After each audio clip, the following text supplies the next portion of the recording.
চাউলের গুঁড়া ছাড়া বাম্পার চিতই রেসিপি।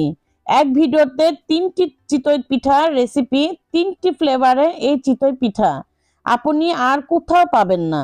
সাদা চিতই, মিষ্টি চিতই এবং ঝাল চিতই বানাতে লাগে না কোনো চাউলের গুঁড়া। থাকছে পুরো টিপস, যাতে আপনাদের পিঠাও হবে আমার মতো একদম পারফেক্ট। আসসালামু আলাইকুম, আপনারা দেখছেন আইরিন হোম কিচেন। আজকে আমার রেসিপি 3 চিতই পিঠা। প্রথমে আমি নিয়ে নিচ্ছি এখানে ভাতের চাউল।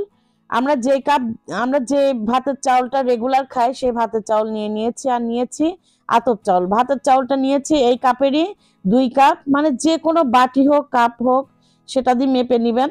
সেটা দিয়ে প্রথমে নিয়ে নিচ্ছি 2 কাপ ভাতের চাউল, আর নিয়ে নিয়েছি 1 কাপ আতপ চাউল। মানে যতটুক ভাতের চাউল হবে তার অর্ধেক আতপ চাউল হতে হবে, তাহলে কিন্তু সুন্দর পিঠা তৈরি হয়ে যাবে। এই মাপটা অবশ্যই লক্ষ্য রাখতে হবে। আর আমি এখানে দেখুন সারা রাতের জন্য ভিজিয়ে রেখেছিলাম। আমি শুধু আপনাদের বোঝানোর জন্য এটা দেখিয়ে দিলাম। আর দেখুন খুব সুন্দরভাবে ভিজে গেছে। একসঙ্গেই কিন্তু দুইটাই ভিজিয়ে রেখেছিলাম। আর সুন্দর করে পরিষ্কার করে নিয়েছি চাউলটা, ধুয়ে পরিষ্কার করে নিতে হবে। আর নিয়ে নিচ্ছে এখানে ব্লেন্ডার জার। আর জারের মধ্যে আমি অল্প অল্প করে দিয়ে এটা গ্রাইন্ড করে নিব। আর পানিটা মোটামুটি ভাবে দিতে হবে, খুব বেশি পানি দিলে কিন্তু গ্রাইন্ড করা অসুবিধা হয়ে যায়। এর জন্য প্রথম অবস্থায় মিডিয়াম পানি দিয়ে দিয়ে এটা গ্রাইন্ড করে নেবেন। এই চিতই পিঠাটা কিন্তু 3টা ফ্লেভারে করা আছে। একই ডোর দিয়ে আমি 3টা করে দেখাবো খুব পারফেক্ট ভাবে। আপনাদের যদি কোনো কিছু বুঝতে অসুবিধা হয় আমাকে অবশ্যই কমেন্ট করে জানিয়ে নেবেন। আর দেখলেন তো আমি কেমন পানি দিয়েছি, একদম অল্প একটু পানি দিয়ে এটা গ্রাইন্ড করে নিব। একদম মিহি গ্রাইন্ড করতে হবে। আর দেখুন আমার কথার ফাঁকে কিন্তু গ্রাইন্ড করা শেষ। এখন আমি একটা চালনি নিয়ে নিব, একটু বড় সাইজের চালনি নিতে হবে, তাহলে এটা ডোরটা ভালো মতো বের হবে। দেখুন এখানে আমি কিন্তু এভাবে করে চেলে নিচ্ছি। চেলে অবশ্যই নিতে হবে, তাহলে পিঠাটা খুব স্মুথ হবে এবং নরম হবে। অবশ্যই এই কাজটা করতে হবে। আর এই কাজটা করতে একটু সময় লাগে, তাছাড়া কিন্তু এটাতে কোনো সময় লাগে না। আর দেখুন এভাবে করে আমি সুন্দর মতো চেলে নেব। আর বাকি অংশ যেটা থেকে যাবে সেটা আবারও গ্রাইন্ডারের মধ্যে দিয়ে আর কিছুটা চাউল দিয়ে আমি গ্রাইন্ড করে নিব। দেখুন আমার এভাবে করে আমি সবগুলা করে দেখাচ্ছি। দেখুন আমার সবগুলা করা হয়ে গেছে। তিন কাপ মেজারমেন্ট কাপে 3 কাপ চাউল দিয়ে দেখুন কতগুলা ডোর হয়েছে। আমি এই ডোরটা 3 ভাগে ভাগ করে নিব। আবার কম বেশি করে ভাগ করে নিলেও হবে, কোনো সমস্যা নেই। কারণ আমি আপনাদের শুধু দেখিয়ে দেব কিভাবে এক ডোরে পিঠাগুলা তৈরি হয়।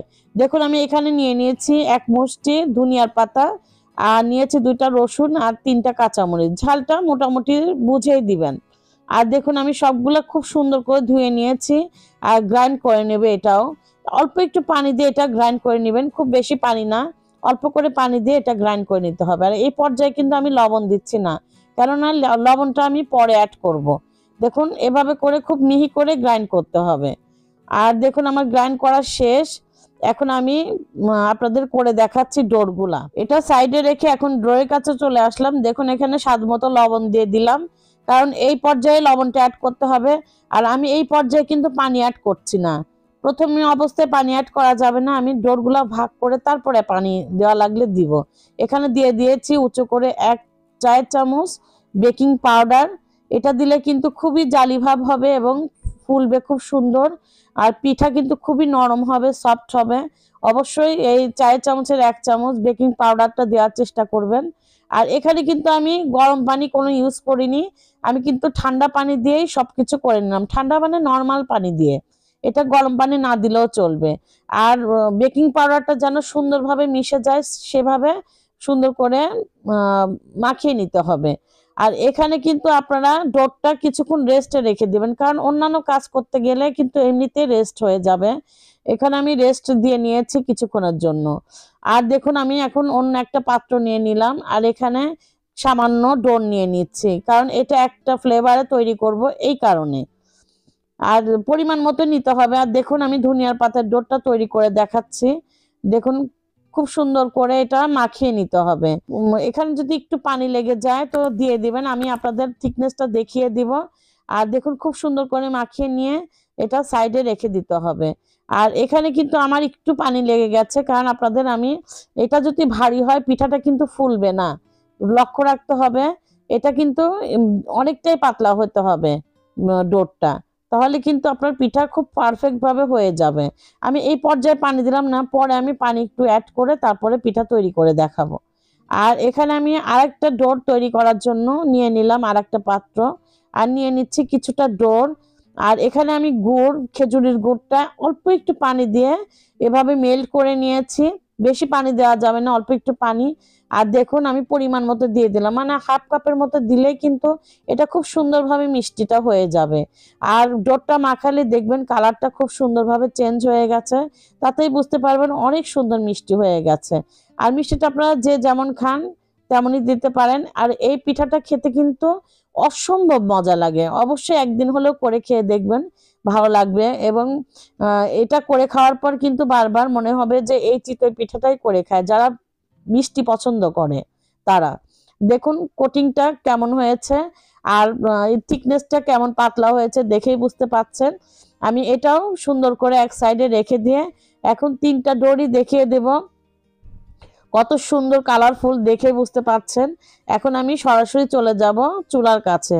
আর আমার এই ধনিয়ার পাতাতে এখন আমি পানি অ্যাড করিনি, যখন আমি করব তখন অল্প করে পানি অ্যাড করে নিব, কারণ এটা একটু ভারী লাগতেছে দেখেই বুঝতে পাচ্ছেন। এখন চলে আসলাম চুলার কাছে।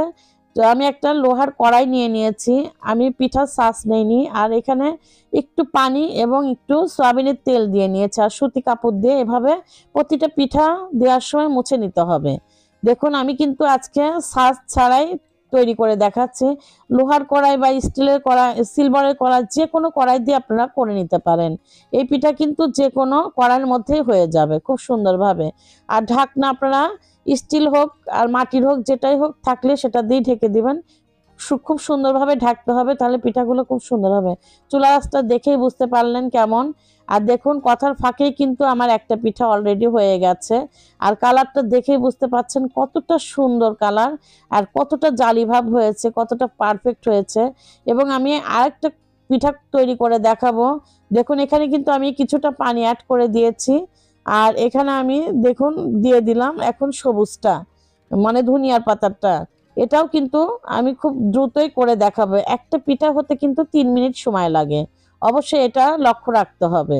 আর দেখুন আমার এটাও কিন্তু অলরেডি হয়ে গেছে, খুবই জালি ভাব হয়েছে। আর এই পিঠাগুলো কিন্তু শক্ত হয় না, খুব নরম হয়, খুব সফট, এবং পিছনটা খুব মুচমুচা হয়, খেলেই বুঝতে পারবেন কেমন টেস্ট। দেখুন পিঠা কিন্তু খুব সুন্দর পারফেক্ট হচ্ছে দেখেই বুঝতে পারছেন। না এই পর্যন্ত কোনো কিছু যদি ভালো লেগে থাকে তো অবশ্যই একটি লাইক, সাবস্ক্রাইব করে আমার পাশেই থাকবেন। আর কথার ফাঁকে কিন্তু পিঠাগুলো হয়ে যাচ্ছে, এক একটা পিঠা কিন্তু 3 মিনিট, 2.5 মিনিট থেকে 3 মিনিট সময় নিচ্ছে। আর দেখুন পিছনটা কত সুন্দর, কোনো পোড়া লাগবে না, খেতে অসম্ভব ভালো লাগে। আর দেখুন কত সুন্দর পারফেক্ট ভাবে হয়ে গেল। অবশ্যই একবার বাসায় ট্রাই করবেন এবং ফ্যামিলি সহ সবাই মিলে খাবেন। এবং ভালো লাগলে একটি লাইক করে দিবেন, সাবস্ক্রাইব করে আমার পাশে থাকবেন। আর কেমন হয়েছে অবশ্যই কমেন্ট করে জানাবেন। আজকে এই পর্যন্ত, আল্লাহ হাফেজ।